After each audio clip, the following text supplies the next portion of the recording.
1898 সালে মিশরের রাজা মেরনেপেথের মমি আবিষ্কৃত হয়, যাকে অনেক গবেষকই মুসার যুগের ফেরাউন বলে মনে করেন।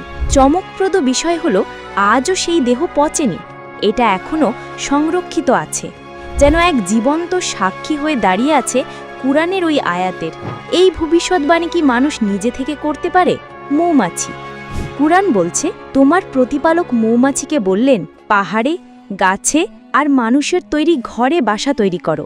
আরবি ভাষায় এখানে ব্যবহৃত হয়েছে নারীবাচক শব্দ, যা বোঝায় কাজ করা মৌমাছি নারী। আধুনিক জেনেটিক গবেষণা ও মৌমাছি পর্যবেক্ষণ বলছে, পুরো মৌচাকে যেসব মৌমাছি কাজ করে, খাদ্য সংগ্রহ করে, বাসা তৈরি করে, তারা সবই নারী। পুরুষ মৌমাছির একমাত্র কাজ প্রজননে অংশ নেওয়া। অথচ এই তথ্য বিজ্ঞান পেয়েছে সাম্প্রতিক সময়। তাহলে কুরআন কিভাবে 1400 বছর আগে এই নারীবাচক শব্দ ব্যবহার করল?